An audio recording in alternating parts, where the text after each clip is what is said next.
रामू, अरे कितनी गर्मी है बाहर। तूने मुझे बताया क्यों नहीं कि बाहर गर्मी हो रही है?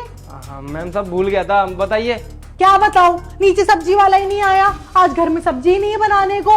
एक तो पता है इतनी बड़ी टेंशन हो रखी है ना कि क्या ही बताऊं मैं।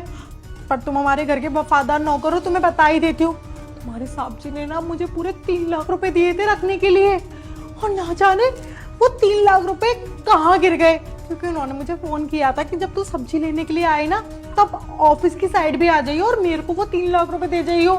मैं फाइल लेके गई थी, फाइल में से पैसे सरक गए हैं। मुझे तो समझ में नहीं आ रहा मैं क्या करूं। मैम साहब छत पे जाके देख लो एक बार। छत पे आप कपड़े सुखाने गई थी सुबह? अरे सुबह गई थी ना, पर पैसे तो अभी लेके गई थी ना।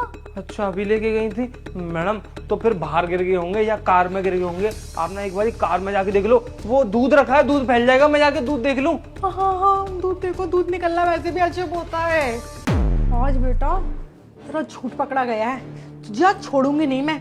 लगातार हमारे घर में से चोरियां हो रही थी ना, शक था मुझे कि कोई ना कोई तो कर रहा है, लेकिन ये नहीं मालूम था कर कौन रहा है। छोड़ूंगी नहीं मैं।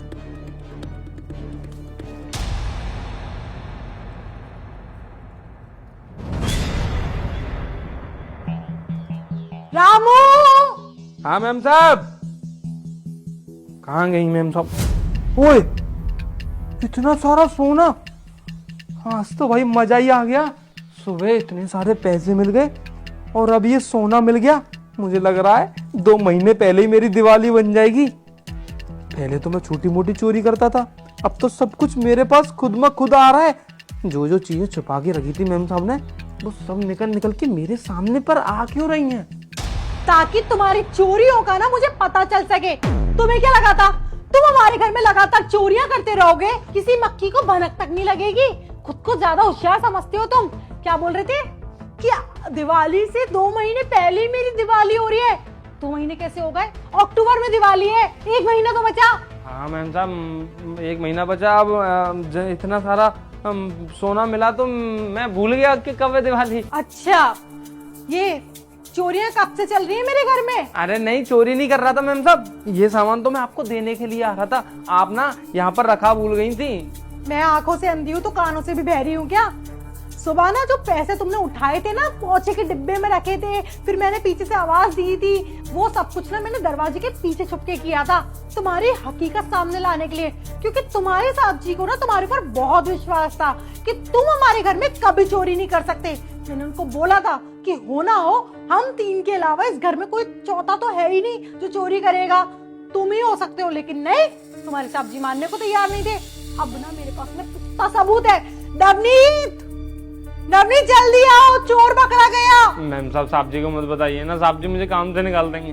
हाँ तो निकाल देना चाहिए ऐसे इंसान को जो घर में ही चोरी कर रहा है, जो आस्तीन में सांप बन के बैठा हुआ है। क्या हुआ मेघा? चोर पकड़ा गया, और क्या होगा? चोर पकड़ा गया? पर कहाँ है चोर? ये रहा बगल में, बगल में। तुम क्या बकवास कर रही हो?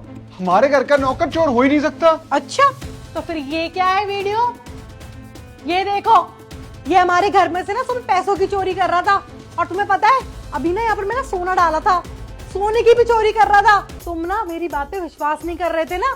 ये देख लो, आस्तीन में ना नाग बैठा हुआ है, नाग। मेरी तो आस्तीन भी इतनी टाइट है कि बैठ ही नहीं सकता, तुम्हारे तो ढीली है।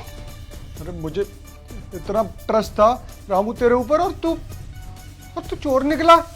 अरे मेरा कितना सारा सामान चोरी हो रहा था, पर मुझे एक बार भी शक तेरे ऊपर नहीं गया, क्योंकि मैं तेरे ऊपर भरोसा करता था। आज तूने मेरा भरोसा तोड़ दिया। वो रोलेक्स की कॉपी वाली 4000 की घड़ी थी ना, जो बिल्कुल फर्स्ट कॉपी थी, वो भी इसी ने चोरी करी है। मैम साहब माफ कर दीजिए, साहब जी माफ कर दीजिए। वो घड़ी ना मैंने एक कबाड़े वाले को बेच दी थी 200 रुपए की। कबाड़े वाले को 200 रुपए में बेच दी? अरे मैं मीटिंग में जा रहा था और मुझे इम्प्रेशन झाड़ना था सबके पास में। एक नई मैडम आई थी, उसमें। सुनो, तुमने अगर इसको माफ किया तो मैं तुम्हें साफ कर दूंगी हमेशा के लिए। लेके जाओ पुलिस स्टेशन। अरे बिल्कुल लेके जाऊंगा। इम्प्रेशन पूरा खराब करवा दिया था। 200 रुपए में कबाड़े में इसने घड़ी बेच दी मेरी। चल बे।